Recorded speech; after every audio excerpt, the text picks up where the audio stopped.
Andrew, tell me a bit about yourself. Yeah, well, I started in business, I guess, and had a great organisation running. A dozen staff, enjoying what I was doing in every stretch of the imagination, and very busy. Thought that was the right way to do business, is to keep busy, flying all over the country. Understandable. You think that busy is the right way. Yeah, that's right. And anyway, so I had that going. I then started a museum. So I had a military collection, 300 square metres of military artefacts. Built a museum as well. What war was that around? It was all the wars. Anzac focused, which is Australia, New Zealand. And it was all of the conflicts back from the Boer War, even before the Boer War. So it was, anyway, it was a good display. It was a great educational facility.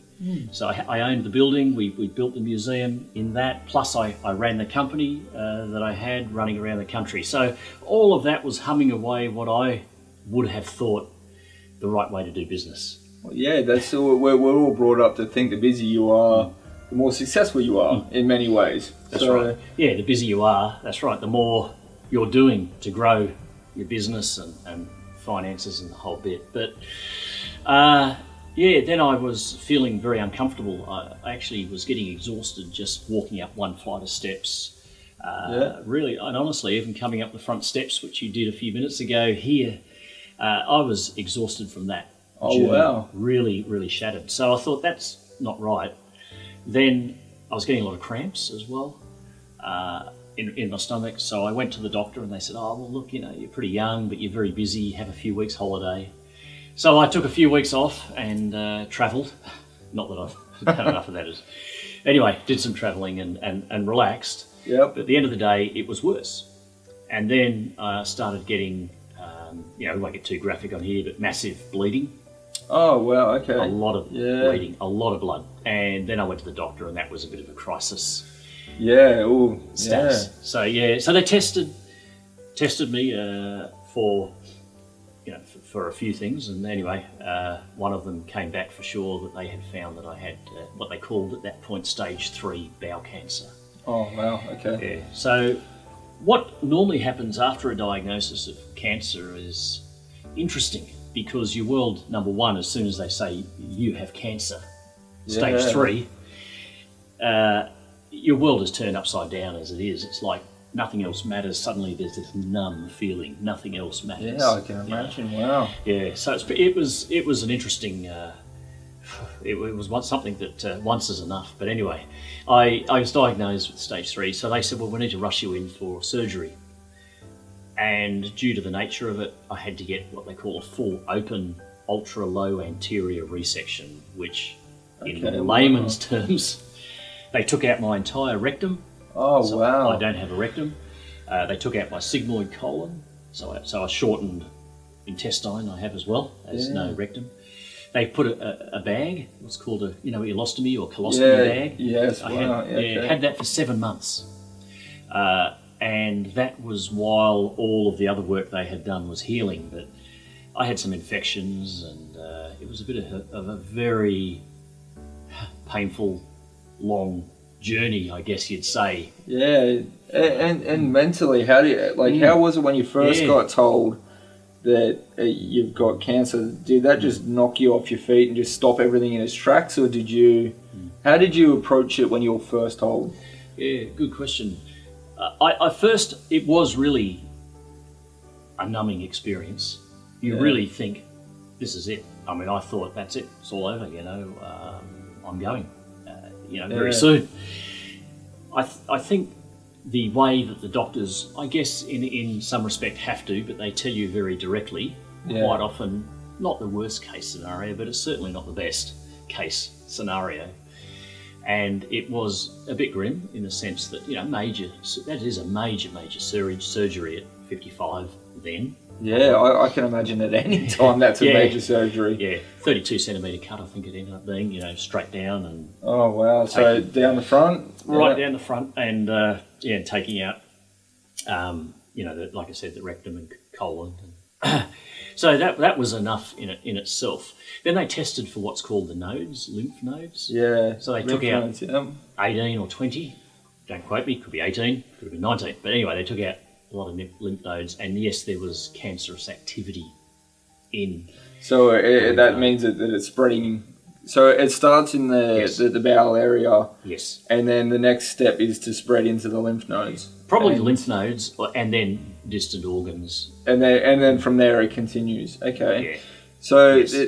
you've had the operation. How long after? So you've obviously had a while of recovery to go through this stage, and then they recover. Yep. Like is that when they test? So essentially, they let you recover and try and see how the body's going, and then they retest you again. Yeah, that's right. They do. They do a test.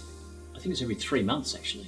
Okay. In the first year of diagnosis, or not just diagnosis, but the operation. So I had 3 scans that were clear. There was a spot they discovered on my lung, but they said, hey, spots are spots, they're all over your body, don't worry. But after 12 months, in January, I had the operation in January 16, so January 17, they found about 4 spots. And they said, we need to keep an eye on this on my lungs. So 3 months later, I had another scan, and there were 6 spots, and the others had doubled in size. Oh, wow. So 3 months after that, the 6 spots had doubled again. 3 months after that, the spots had doubled again. So then they were called tumours. So then I was diagnosed as stage 4 terminal. Because there is 6 tumours on both lungs, they can't radiate, they can't operate, because if they take out both your lungs, and radiation would blow up. It's just not that intricate. 6 is too many. The damage would be too great if they tried. Correct. Yeah. Oh, wow. So it was inoperable, incurable, and it was stage 4 because it was just obviously metastasised from the bowel to lungs. But that was a disappointment. I wasn't expecting it. Yeah, I don't know how I would deal with that. Yeah. I think at first it was difficult, and occasionally I get into difficult zones, but I try to fly out of the difficult zones as quickly as I possibly can, because you just can't afford to be in that space of negativity. Yeah. You just can't. Yeah. So while all this is going on, obviously you still had your companies, as you said. You would build up your companies and open a museum, and you had staff and that. How was all that going during all this? Yeah, well, the business obviously slowed down without me driving it, and it slowed down to the point where being so regulated was the business that I had, being a training organisation. It was too risky to just hold on to something that had to be regulated and audited so often and not using it. So I offloaded it. I got rid of the business. I'm thinking that life has to change. One of the big factors in a cancer diagnosis is if you keep, as Einstein said, if you keep doing the same thing every day, how can you possibly expect something different in the result world? Well, why did I get cancer? There could have been, sure, there's many reasons and debates, and I wouldn't go into that, but obviously lifestyle has an impact on that. So I closed the business up, and just recently I have got rid of the museum as well. Oh, no, well, okay. Yeah. That was a challenge and a bit of a disappointment, but at the end of the day, it was still another stress factor. Yeah. So for health-wise, the right decision was to let it go. Yes. And focus back on the journey and the challenges you had in front of you. Yeah. And I imagine that would have been tough, but when you're facing something like that. That's so right. how long ago did you have to close the museum? Probably about a month. Oh wow, so really fresh. Yeah, okay. It's really fresh. So you've already been diagnosed with stage 4 and then you've Yes. let it go since. Okay. Yes, I did. I still had it during the stage 4, the museum, and thought maybe that was a bit therapeutic, but there's a lot of business aspects to it and commitment. I might be driving down to have some like vitamin C infusions or go to Sydney to see a specialist. Yeah. And then a volunteer could ring up and say, oh, look, I'm sniffly, I won't be in today, so I've got to cancel my appointments and turn around and drive back, and it's just not the way to handle unfortunately, terminal diagnosis. Even though it's set up as much as you can to try and be free-flowing, because you're the head, it all falls back on you. Yeah, and it does. I can imagine the stress. Okay, so it's gone.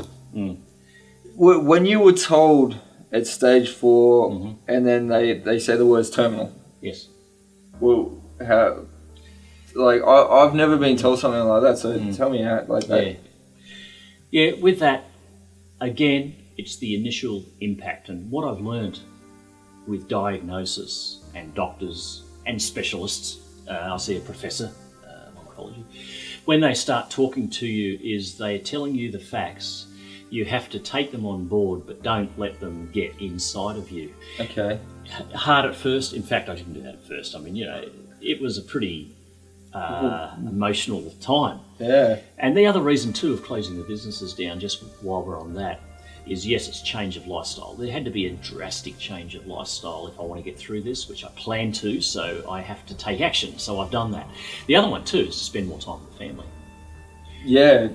Is another big reason. Not like, where are you? Oh, well, we want to come and have dinner with you, but no, I'm off at the museum, cooking a dinner and there's a few people. And, all of a sudden with these kind of words, it makes you start going, okay, what is important to me? That's you right. know, and is business as important as the family life?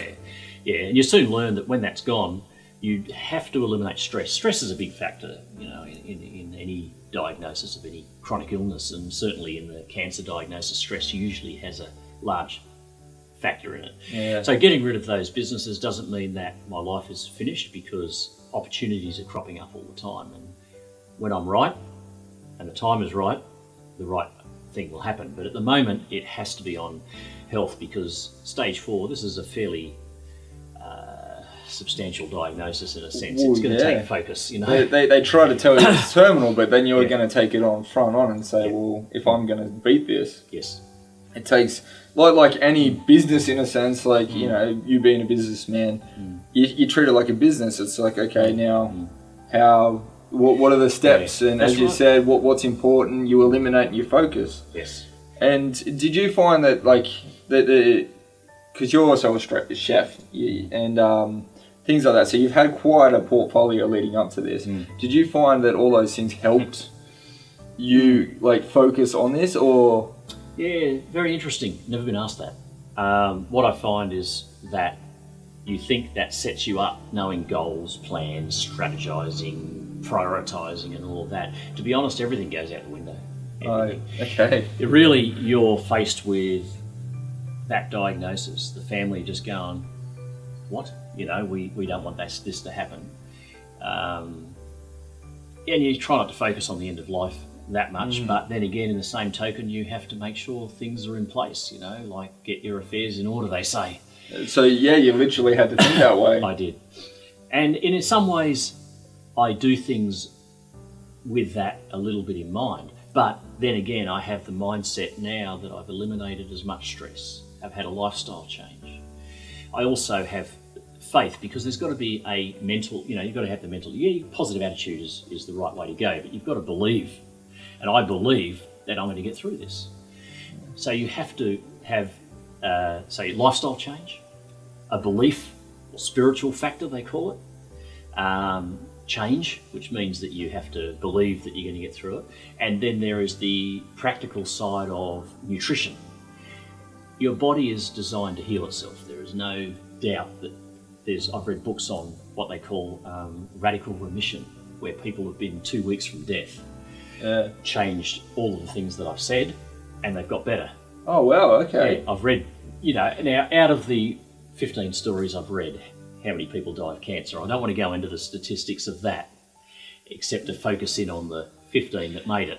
But that's exactly right, and everyone's journey is different, but if you have the right approach, the biggest thing is if you take it on board and you make these changes, which you've done, you've got the best chance for it. That's right. And you do. You've got to also wonder of how many of those people had that right attitude, where some of them might have given in, even though they didn't realise it, they had accepted it and didn't have the belief. That's right. And you're right, belief is one that we all forget about. We all go, all right, either chemo or change, that's the beat, but you've got to believe it to work. Right. That's right, you do.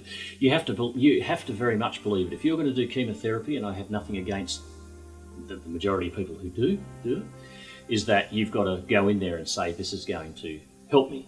Yeah. I decided that I said to the oncologist, is the chemo going to cure it? And he said, not in any stretch of the imagination would chemo cure you. It possibly will keep you alive longer. Is that all it does? Well, for my case, yes. Okay, well, because, like often we're like, I know myself, I honestly believed chemo was one major thing of beating it, not actually just keeping you alive. I was always under the impression... Well, it depends where it is. I mean, having inoperable and curable means that, and it being metastasised bowel cancer, the oncologist said that there's no chemo drug that's a cure. There is for lung cancer, but it's not lung cancer. It's 6 tumours from the bowel, and as you said, it's spread, so it's... Yeah, and the chemo will not... They said it can shrink it, it can keep it from growing, it can do all that, which is what they'll give it a go at, but there's pretty horrific... there is pretty horrific side effects to it. So I went on the belief again, the lifestyle's changed. So the stress is gone, the lifestyle's changed, the belief is there. I have faith that I'm going to beat it. Now, what they're saying, and I do sometimes forget what I'm saying, but the chemo, I just didn't believe to poison the body was where I wanted to go, which is what chemo does. There's no argument that chemo is a poison. It poisons everything. It's radiation. And we all know what radiation is. You can't, whether it's a positive radiation or a negative radiation, it's radiation. That's right. So what I've done is then taken the nutrition aspect and saying, well, instead of poisoning the body, they said there's no cure anyway. So no, I won't do that. I'm going to build the body up and nourish the body instead, because I still believe strongly that the body can mend and cure itself if it's given the right components. Yeah. And there are a lot of cancer-fighting foods out there which I never knew about until I studied this, So I think that building it up. And so now that I have the nutrition aspect full, which is a bit of juicing, I don't have a lot of that because of having no rectum, but I have a bit of juicing, raw foods, a little bit of cooked foods, many greens, green foods. We grow a lot of the food. I go out buy organic, so you're eating organic food. As best as you can, high quality. Okay, so now that we're on this part of the story, tell me a bit about a day-to-day basis. What's a day like for you? So Yep, okay.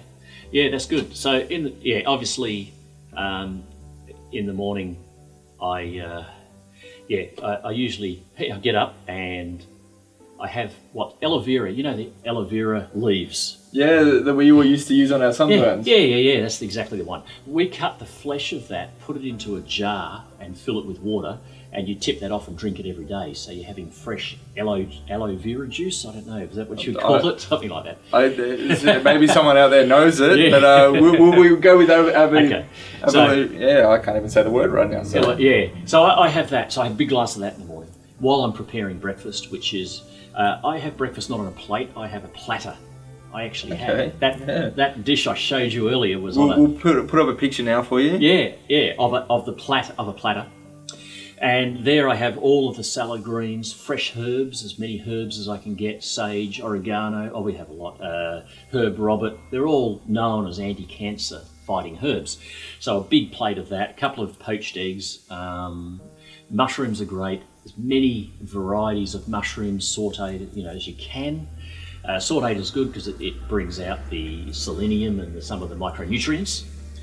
Then I also supplement, so I have a lot of supplement powders, because there is not the nutrients, even in organic, that your body really needs, good 90 amino acids and nutrients. Yep. I then supplement as well as all of the green salads and the cooked greens and all of that. Yeah. So I guess that's what it is. I have a lot of herbal teas, probably 6 to 8 mugs a day. Hopefully you like herbal tea. I do now. So maybe I didn't at first, but I certainly do now. Nettle tea, Go-To Cola, red clover. I'm just trying to think. Astragalus. Wow, so many things I've never heard of before. But as you said, there's so many options out there that you don't even know about. No. We're so used to a standard diet, the Australian diet in a sense. We've all got it, but the amount of things you find. Oh, big time. And I mean, I don't even stand downwind of fried foods, you know, duck for cover. So, you know, really, so that health aspect, now building up nutrition, I spend 30 minutes in the sun a day, up to an hour in the full sun without any sunscreen. I've read that, you know, that the sun is bad and all of that, but if you don't, you can get a good solid 30 minutes to an hour. And that gets all of, because the vitamin D that you're absorbing from that is that in the right componentry, I suppose you'd call it, that helps activate all of the other vitamins and minerals in the body. Okay, so it pairs up. It does pair up, yes. But as you said, it's moderation. So it's not going out there every day and spending hours and hours. It's 30 minutes to an hour. That's it. Every day to get that vitamin D. Correct. And then on to the next thing. That's right, yes, very much so. So it's that. Then there's environmental factors. See, when you look at that, and I'll get into this only for a couple of minutes because it's a massive subject, but again, if you've got a terminal diagnosis, you do anything. So what I've done is we've filtered the whole house with water, so there's no chlorine, no fluoride, no chemicals, nothing in our water. It's pure water coming from the house. You don't even think of that. No. Yeah, but remove everything. Everything in that. Then we have no mattresses with inner springs because they have electromagnetic currents that aren't right. So we've got pure organic wool mattresses, for example, organic sheets, you know, made pure, organic, natural. So many things we don't think about. Wow. There's not one spray in the house. Everything's natural, or it's aromatherapy, so it might be lavender oil in some water or something, and all of this, not chemicals. So there's not one chemical in the house. I use essential oils as aftershave, if you want to call it that, you know, things like that. So it's getting rid of every single toxin. And then we have a lot of succulent plants now and a lot of stones. Believe it or not, stones have an electromagnetic current, which counteracts like mobile phones, 4G and all of this. Oh, wow, okay. EMFs, they call them. So, we've got 30 tonne of rocks, which we might get a couple of photos of the backyard. Wow. Out the back. Okay. Yeah. And they're absorbing all the EMFs. And then we're releasing the positive. I think they attract the positives, release the negative, or vice versa. There's still more research going on. But the natural stones, rocks, all of that is absorbing all EMFs. So there's no EMF. You know, so really it's eliminating and purifying everything that you're doing in the house. I carry, when I go in public, a little air purifier, an ionizer that I wear around my neck. And that just purifies the air around you. You just do everything that you can. Yeah. And that comes back to the belief system. You know, if you believe it and you do the change, as you said, everything's partnering up. Yeah. The whole thing changes. That's your best chance for it. It does. Yeah, that's right. And that's why some people say, well, you're not doing chemo, you're mad. Well, maybe you think so. I don't. So I'm not doing chemo or radiation. Well, not that that's an option. Not radiation is. Chemo is an option. But I'm not doing chemo or radiation. And to be honest with you, I haven't touched prescription drugs, not even a Panadol, since diagnosis. Wow. I did in surgery because that hurt. I had morphine. Yeah, as you said, a 32 centimetre cut. That hurt. But after that, I decided not to. One of the reasons was I had some antibiotics from an infection I had, and they said, look, it's not working. We're going to have to put you in for another operation to drain. It was in what they call the peritoneal. They took a biopsy, and I said, how do you take a biopsy of your peritoneal? And they took a needle out that was that long under a CT, and they go in through, just local anaesthetic, they go in through your side, drill into the middle of you, which is not anaesthetic, and then they take it out. Anyway, so I went through that. Wow. Yeah, it was pretty horrific. Anyway, but then I got on some microancribial, what are they called? Microancribial herbs or something, which is naturopathic herbs. And in 3 days, the infection was gone. Oh, wow. So I started to realise, hey, maybe these tonics of herbs and spices, you know, natural stuff is the way to go. So my decision, personally, was to take on the whole nutrition route and saying, no, I'm not going to do the chemo. And, you know, my last blood tests were very positive. Okay. My wife. So, how long ago was the test? Sorry. Well, my scan was 3 months ago, and they had grown only a couple of millimetres. You know how I said they were doubling every 3? They had all grown, but only a couple of millimetres, which is still a disaster for the doctors because it's not going in the right direction. For me, I thought I've slowed them. Yeah. I'll keep at it. Slow, stop, shrink, you know. and then backwards. Yeah, that's where I guess I'm believing, heading, and actioning towards. You know, getting So how's the family been with all this? Like you touched on it a little bit, but how's the family been in this process? Obviously, they would have had the shock as well when you when you told them. But how have they been? You know, with the processes on. Yeah, that's right. Well, I think it's a big shock for the family. There's no doubt. And some ways they say, please do chemo, and I've had families say that, please do it because it's your only hope.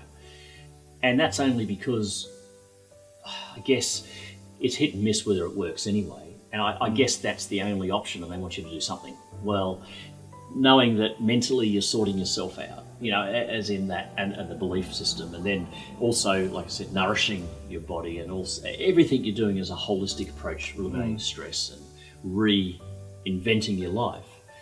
I think that has just as big play as well, but you know, it's not as physical. If you see someone laying there, and I've seen the side effects to bowel cancer chemotherapy, you know, you get rashes all over your face and neuropathy in your hands and feet, and it can be very uncomfortable. Now, if people see you like that, they say, well, you're doing something. Where if you're eating a big salad, they say, get off your backside and go and get some chemo. Yeah. I'm not ribbing chemo because I'm not saying it's wrong. I'm just saying my personal decision. Yeah. And I can understand that. So it's a bit scary for them to see you sitting there eating a big salad and saying, this is how I'm going to get better, because they're going, yeah, right. You know. But that's it. But like, as you said, you've done the research. You've looked in. You've got the belief system, which I think is probably as powerful anyway. Yes, it is. Because you've got to believe in chemotherapy and that to work anyway. Well, because the body still has to accept. That's right. And try and fight. The body is doing the fighting. That's right, it is. All right, so one of the biggest questions after all this conversation is, how are you so positive? Yeah, well, I think, and one thing I want to correct too, when you said, what is the family thing, I'm talking extended family. Yeah, my wife Nerida is more on the nutrition side than I ever have been, so she's all over it. You know, she understands that too, so I don't want to people think that. So, you know, and same with the kids see, you know, I shouldn't say kids 30 years old, but they see too that the methodology that I'm undertaking. So they're supporting, the direct people around you are very supportive, and that definitely helps. Yes. Having the right people around you, right. You've got to have that core belief around you as well. Yeah, and keeping positive, I think the mindset is that I'm going to beat it, I expect to beat it, and I'm going to beat it. Now, I know that each time you have a scan, I get disappointed if they're growing, especially when they're doubling. But at the end of the day, you've got to turn around and say, I've still got, you know, I can still do this. You know, I'm going to do it. I'm going to do it. And you've got to say, I'm on the right track. The thing is, you've got to keep diligent at it. You know, you can't falter. You can't just say, I'm going to sneak out and have a meat pie or something like that. It's complete life change. Complete life change. When we go on holidays now, it's an organic farm up in the hinterlands or something like that, where you just go and disappear off the grid on an organic farm and pick your own stuff. And, you know, that's a holiday now. It's not what it used to be. You know, let's go over to St. Louis or where I went last time, you know, and all these places. It's, you know, it's doing that. But I've been keeping positive. You've got to keep and saying, what can I do? Always try to think what I can do. So in 2016, I was diagnosed with stage 3. That year was a recovery year. So while I did that year, I wrote a cookbook while I was recovering. Wow. Yeah. Something to focus on. Something to focus on. Channel energy into a positive. Yes, that's right. So I enjoyed it. Something I'd always wanted to do. The photography was a bit difficult, but I kept coming back and saying, not enough. He told me about this. He said that to get the photos for the front, he could only stand for around 3 minutes at a time. That's incredible. And yet it's such an amazing photo on the front. Well done.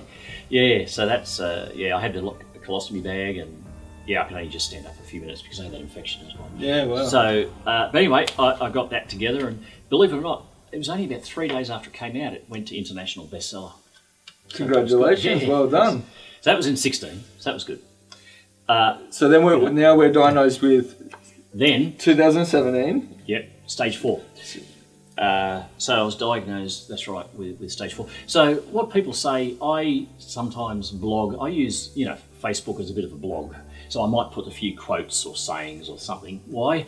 Because when you're sitting in the sun for an hour, or if you've got to do a bit of meditating and you have some time to heal, your mind doesn't seem to stop as well. It keeps going. Understandably. So someone said, you should put a few of your quotes or meanderings or sayings together in a book. So what I did in 2018, so I was diagnosed in 2017, it wasn't until 2018 that I released this one. And this book is called Quotes, Antidotes and Meandering, and there's about 60 quotes. There is, and a lady, an artist on the Central Coast, did a little artwork with each of the, probably should do it the right way around. And what it is, it's my quotes, some quotes that relate to it that I liked from other people, and then she's done a bit of artwork there with it to marry with it. Yeah, bit of an artwork with it. So I've put that together and actually then dedicated this to the journey and saying that this book is a way of expressing my thoughts and some of what I have learnt. I hope you grab a gem from the book and it can help you in some way. So it's a coffee table book. You can just read one page, obviously. Yep, or multiple. We're going to put a link in it below, so check it out. If you want a copy of the book, either of the books, he's got actually a few, but if you want either of these ones, jump on the link below and you can order either of them there. I highly recommend reading them. And then, so you've also songs, like you've journeyed into music. Yeah, something I never thought of. The family liked the songs, but recommended that I don't sing them. So I stuck to doing the lyrics. Now, what happens in this journey as well, you have to keep on refocusing to keep positive, because just with the tests and the diagnosis, everything that's going on with that terminal is, how close are you to the end of this? So you've got to keep focused. So what I did, sometimes when I'm feeling a bit down, because that happens, or you can feel a bit, I guess it just starts to creep in. Nearly defeated, but even though you're not, but, yeah, it starts feeling very heavy. Very heavy. That's right. So I sat in the sun, as I do, and just jotted down some lyrics.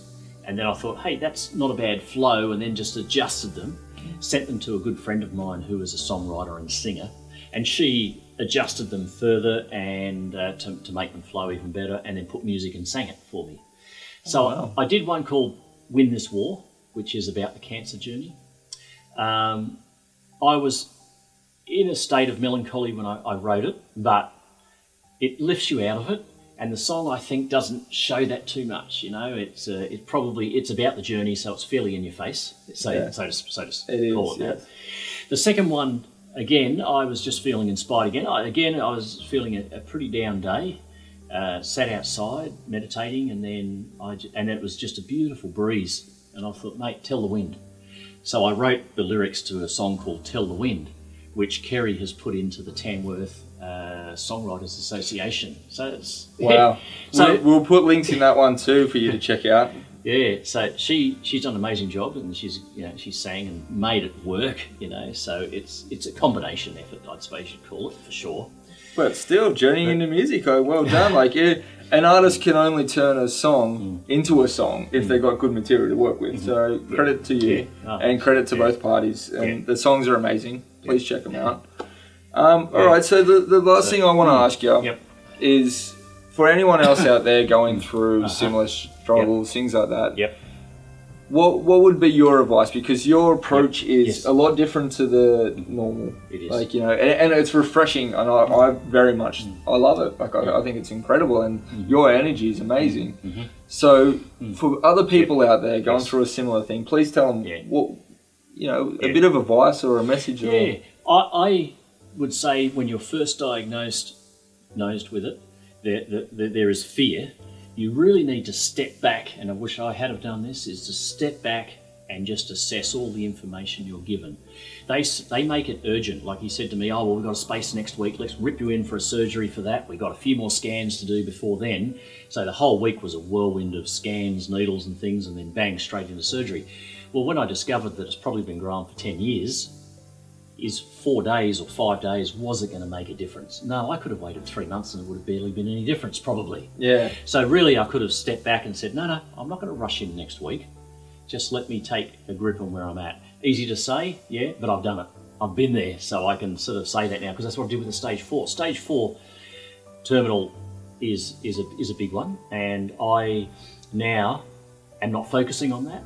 I'm focusing on, I'm going to beat this. I am going to beat this. There is no doubt in my mind, and that's why I'm positive about it, because I have faith. So, you know, as you know, I have the full faith and belief that I'm healed.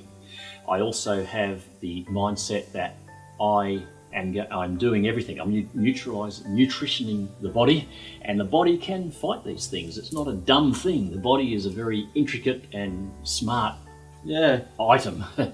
So I am working on that. So I think it is the mindset, stepping back and saying the medical world has what they know, the nutritional world has what they know. I'm going to step back and build my program with what I am learning and know and research and want to go. So it's not jumping in and saying, you know, to the doctors, which I didn't, here, take me. I didn't do that. In fact, I was lectured and bullied in one oncologist because I told her what I was intending to do, and she just wanted to give me chemo and that's it.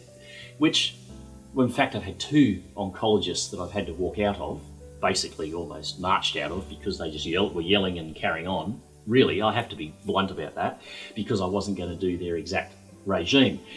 It makes me doubt the regime when people behave like that. So, understandably. Yeah, I'm not ridiculing it, but I'm saying that that's what I did. Now, I had a 3rd oncologist that said, well, I'll just support you in whatever you want to do.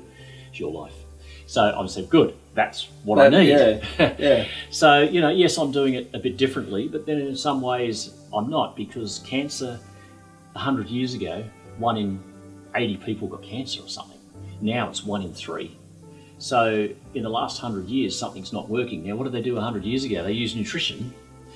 They didn't have EMFs, and you know, and they had a fairly pure lifestyle, and the stresses were different, but they were maybe there, but not as the same. So, you know, looking at back then, something's not right in the system. If now they're saying very shortly it'll be 1 in 2. And I mean, trillions of dollars have been given to the pharmaceutical companies to research this stuff. And to be honest with you, if it went from 1 in 80, then I gave you a couple of $1 trillion and you did your research and said, oh, I'm sorry, it's now 1 in 3, I'd fire you. Now, I don't want to say that too much. No, but I understand a bit. I know what you're saying, and it does make you think that, you know, is it the right way? And that's why it's amazing that you've, for you, chosen the path that suits you. And it's great that there are other paths, you know. Correct. Like that. That's right. And as you said, by slowing down and taking that time and looking at it, yep, you found the option that suits you. That's right. That's exactly right. So you're not rushed into it. I was an inch away probably from going into the main system, but I just bit the bullet before it, so to speak, and said, no, what do I really want to do here? And no, it's not that journey. Hence I got walked out of 2 offices. I don't know why. Are they making money from it? I don't know. I don't want to go there, but why else would you get kicked out? Where the 3rd person said, I'll support you, whatever, you know. I'm not going to make as much from you. But is that what it's about? You know, to me, it's more. It poses the question. It does definitely pose the question. It does definitely pose the question. I do agree with that. So yeah, I'm doing it natural. But I am the main thing is the mindset. Don't be scared. Eliminate fear. You have to eliminate fear. It's a powerful quote. If you haven't got that in the book, we need another book. Yeah, that's right. Better start another one. So yeah, I'll write a song. Get this fear. No. But that's right, because it's all surrounded with fear. And what I've done now, I have. Hey, there's days I can get very tired in the evening. I can be shattered in the evening. I can have days where, like I told you, melancholy days as well. I'm not Superman in any stretch of anybody's thought, but at the end of the day, you just keep coming back to it. I just keep the nutrition up. I keep that positive attitude up. I keep the meditation up. I talk to people, and I don't count this as being the end, but another step in my journey. And I am looking forward to the end of it, though, I can tell you that. It's still, you know, it's still a heavy diagnosis. Yeah. Well, look, thank you so very much for sitting with us. Like, pleasure. As I've said, you're in. I can't stress enough the positivity that comes across from you. I didn't know what to expect sitting down, and it's just been an amazing experience. So thank you so very much. Pleasure. Thanks, Chris. Yeah. That's a pleasure. And check out the links below for the songs and the book. And thank you for watching The Grey Filter. Thank you. Thank you. Cool.